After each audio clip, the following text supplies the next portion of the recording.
3.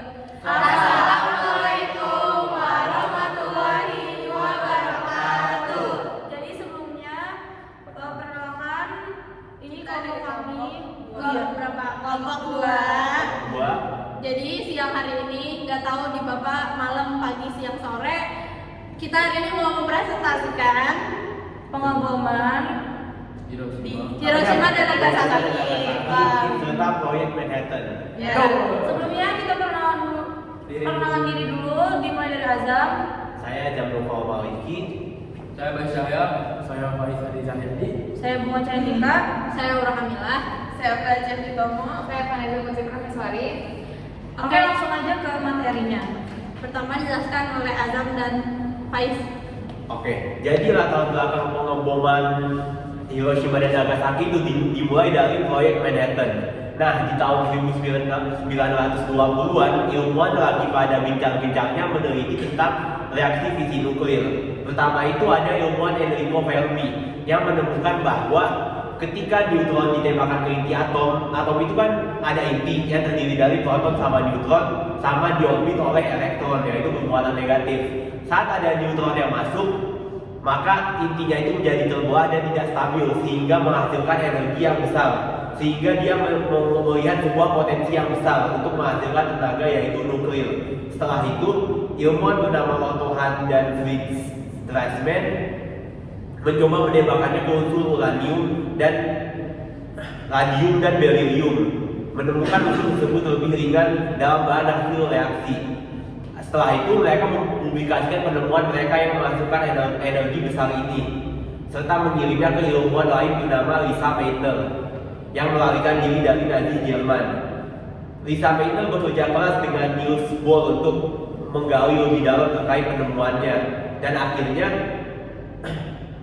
akhirnya ia menyimpulkan dengan konsep Einstein, yaitu rumus E sama dengan mc kuadrat. Ketika ada neutron yang masuk dan inti atom terbelah, itu akan menciptakan energi yang sangat luar biasa hingga sebuah bom atom bisa terbentuk dan meledakkan sebuah kota.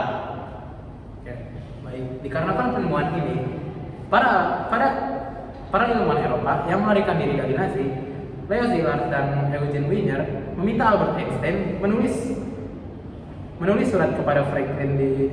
Roosevelt pada tahun 1939 memperingatkan potensi Jerman mengembangkan bom atom sebagai respons. Roosevelt membentuk Uranium Committee yang kemudian menjadi proyek Manhattan resmi pada tahun 1942. Di bawah Letnan Jenderal Leslie Groves yang merekrut Oppenheimer. Proyek Manhattan adalah rancangan awal dari bom nuklir Little Boy dan Fat Man yang dijatuhkan di kota Hiroshima dan Nagasaki. Proyek ini melibatkan 100.000 ilmuwan fisika ternama pada masanya. Karena situasi Amerika Serikat yang dilanda ancaman dari Nazi dan Jepang, penelitian ini pun dilakukan. Sayangnya, penelitian ini memakan 24 korban akibat kesalahan konstruksi yang hingga akhirnya bom dites dan cahaya besarnya lebih terang dari matahari yang ada di siang hari. Bentuknya seperti jamur raksasa. Walaupun merugikan, proyek ini tetap dilanjutkan karena dianggap menguntungkan bagi Amerika Serikat saat berperang. Baik, selanjutnya ada alasan kenapa pengeboman di Hiroshima dan Nagasaki menjadi target. Nah, Hiroshima dan Nagasaki adalah kota industri militer penting yang belum rusak parah, memudahkan pengukuran daya hancur bom atom. Tokyo tidak dipilih karena ketakutan psikologisnya adalah faktor penting yang mempengaruhi keputusan Amerika Serikat untuk tidak menjatuhkan bom atom di Tokyo, dan terkait penggunaan senjata yang sangat mematikan terhadap warga sipil. Nah, yang pertama, kenapa Hiroshima dipilih? Itu karena Hiroshima memiliki pelabuhan yang vital untuk logistik militer Jepang, logistik perang Jepang. Selanjutnya, karena Hiroshima berfungsi sebagai pusat produksi alat-alat perang dan juga tempat pertemuan militer, sedangkan Nagasaki karena menjadi pangkalan kapal dan pusat industri pertahanan laut. Nah, keberadaan pangkalan kapal dalam industri ini memberikan kontribusi penting dalam persiapan perang laut dan perlengkapan militer Jepang. Itulah alasannya kenapa Nagasaki dan Hiroshima dipilih. Selanjutnya ada dampak pengeboman Hiroshima dan Nagasaki bagi kondisi Indonesia adalah pengeboman Hiroshima dan Nagasaki mempercepat Perang Dunia Kedua. Dan pada tanggal 15 Agustus 1945 Jepang secara resmi menyerah kepada Sekutu, yang dimana menandakan penduduk Jepang di Indonesia telah berakhir sejak tahun 1942. Dengan runtuhnya kekuasaan Jepang yang ada di Indonesia memberikan peluang bagi bangsa Indonesia untuk memproklamasikan kemerdekaannya. Selanjutnya ada tokoh-tokoh yang terlibat dalam bom atom di Nagasaki dan Hiroshima. Yang pertama itu ada Oppenheimer, yaitu beliau dikenal sebagai bapak bom atom di Nagasaki. Beliau adalah ilmuwan jenius yang berasal dari ilmuwan jenius yang memimpin laboratorium rahasia di Los Alamos untuk merakit bom atom pertamanya. Senjata ini akhirnya dijatuhkan di Jepang dan berhasil mengakhiri Perang Dunia Kedua. Namun melihat dia didera dengan rasa bersalah, dia akhirnya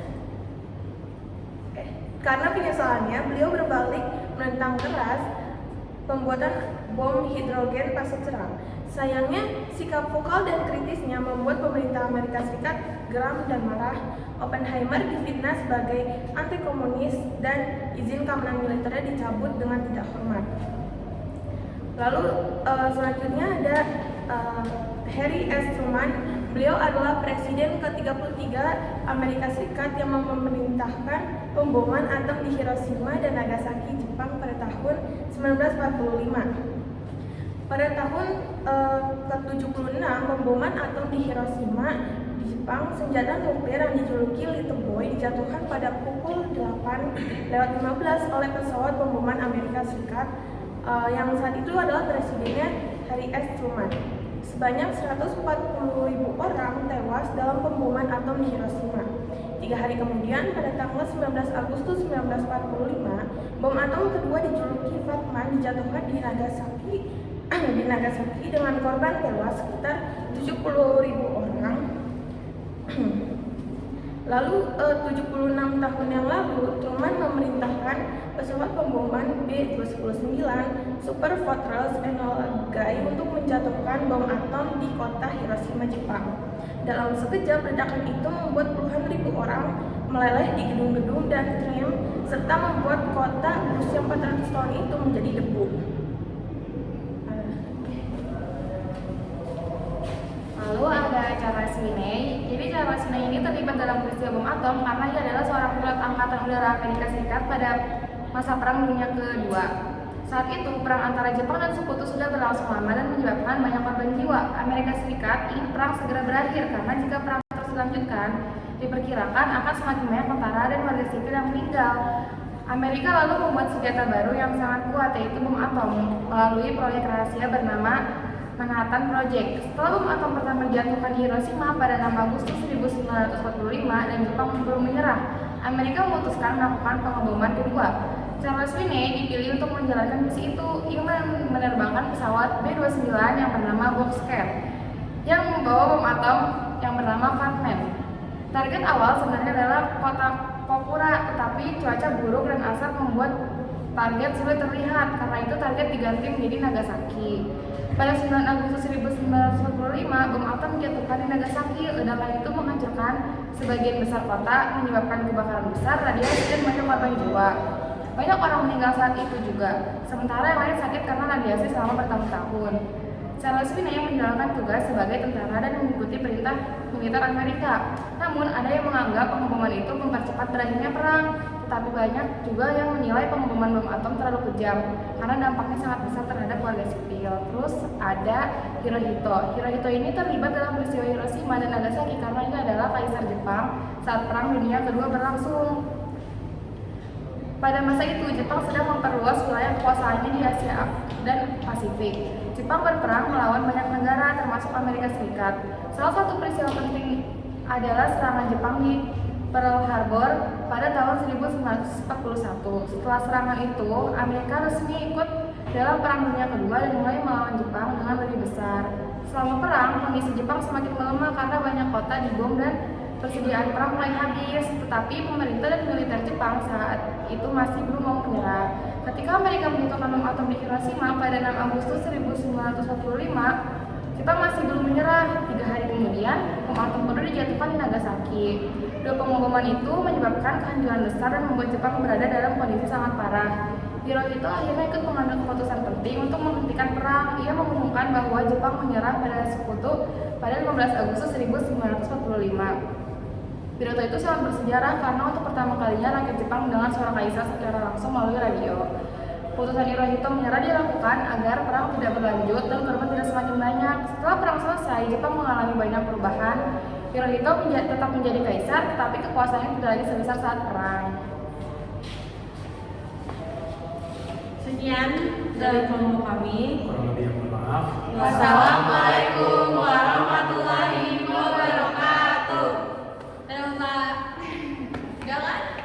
Udah pertanyaan jangan susah-susah, Pak.